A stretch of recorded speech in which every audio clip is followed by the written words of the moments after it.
Hello, my name is Todd Nessa from Godly America, and today I have a great article that I found yesterday as I was just actually surfing the internet, looking for articles to link to the Godly America site, and this one was just right up my alley and really right up the theme that seems to come out of me as I write and as I do these video blogs.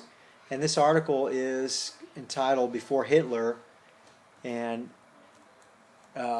before Hitler, America sought racial improvement. It's Aryan master race, and the article is about how the idea of a Nordic race didn't originate with Hitler. The idea was created in the United States, and it references another article which I also linked on Godly America. You can go there and check it out, godlyamerica.org. Wish it was .com, but another story. It's .org. All right. Okay, and I'll reference who the author is here at some point when I see his name. Let me just go ahead and begin reading the article. It says, while I will be drawing on multiple sources for this article, I recommend Edwin Black's War Against the Weak to the reader interested in a single source for the topic of America's pursuit of its own Aryan racial population. I will allow Mr. Black to provide the introduction. Eugenics was the racist pseudoscience, he's quoting Edwin Black, determined to wipe away all human beings deemed unfit, preserving only those who conform to a Nordic stereotype. Elements of the philosophy were enshrined as national policy by the forced sterilization and segregation laws, as well as marriage restrictions enacted in 27 states. In 1909, California became the third state to adopt such laws. The first was Indiana in 1907.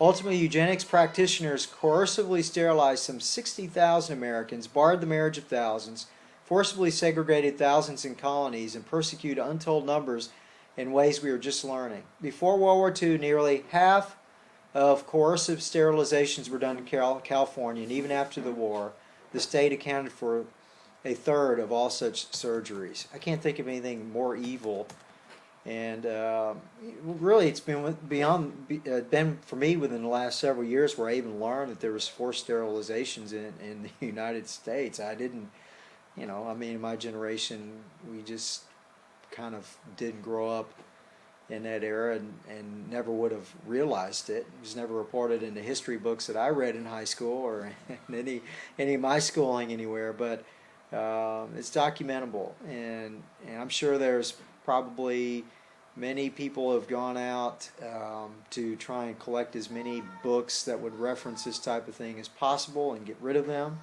so that this would be a way to erase the trail of history from anybody who would want to find out about it.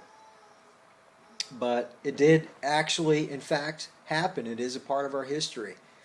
And if you can imagine just for a minute what it must have been like to be taken to a hospital and forcibly sterilized. I mean, we think of stuff like this happening in China, where they take women and they, against their will, abort their babies. I mean, which is way worse because they're taking a human life, and by every definition, that is murder of another human being.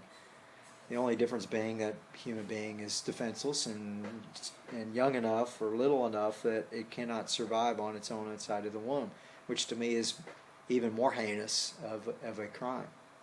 Something that I'm spending much of my life, as are many others, speaking out against that injustice for people who are, these infant babies who never have a voice or never, allowed to and can't speak for themselves. Fortunately, some of the ones who are speaking up are abortion survivors. One comes to mind that I'm aware of, named Brandy Lozier from Louisiana, who is an abortion survivor who just speaks everywhere and has even received persecution for doing so. But anyway, back to the article. Eugenics was not the invention of the United States, but was enthusiastically embraced by America. Politicians, educators, social scientists of all stripes saw in genetic engineering and the resulting American racial ideal a strategic national imperative of the highest order. The following are drawn from the book The Nazi Connection by Stephen Kuhl, that's spelled K-U-H-L, and it's Stefan, S-T-E-F-A-N, Kuhl, K-U-H-L, if you'd like to look that up. In his inaugural address, Woodrow Wilson said, "The whole nation has awakened to and recognizes the extraordinary importance of the science of human heredity, or eugenics, as well as its application to the ennoblement of the human family." Theodore Roosevelt expressed that the fear of inferior, and these inferiors in quotes, segments of the population were gaining power. Steps taken to control the danger to humanity's ennoblement to ensure that the inferior would not gain power, at least in the early years, included legalization of the involuntary sterilization of the, in quotes, unfit, and laws, and I quote here, that prohibited marriage and sexual intercourse between blacks and whites. The Commission of the American Genetic Association proposed the lowest 10% of the population be sterilized. The measure was intended to eradicate the inferior members of the society over a time period spanning 2 generations. And I'm laughing just because it's horrendously evil. And yet, this is a part of our American history. It's just unbelievable. I mean, I can't help but, I'm not laughing because it's because of the horror of what happened. I'm laughing just because it's unreal in the United States of America that this was espoused and this went on. And, that presidents even supported it. Of course, I'm not much on Woodrow Wilson because it was under his watch that the Federal Reserve and the IRS Act came into being. So he was a bought-out president, and I think if I remember correctly, that he quoted later in his life that the Federal Reserve was one of his great regrets. An act which actually was never properly ratified by the state. I'd like to get into that, but I can't. I'm laughing because, it's a subject of passion for me also. Okay, without American leadership, training, and support, German National Socialism would likely have still pursued the final solution to the West's Jewish problem, but the effort would have lacked the credibility of a, quote, scientific justification, enthusiastic moral support of America's elite, the funds provided by America's wealthy. The Immigration Restriction League, founded in 1894, was the first American entity associated officially with eugenics. The League sought to bar what it considered dysgenic members of certain races from entering America and diluting what it saw was a superior American racial stock through procreation. Although eugenic ideas were already in the air among America's elite in the 19th century, and let's see, in parentheses says Alexander Graham Bell, married to a deaf woman, proposed sterilization as a way to eliminate deafness from America's gene pool. That's horrible.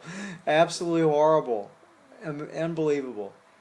These are all people that we've looked up to. America's movement to genetically engineer an ideal racial stock gained popularity only in the early 20th century.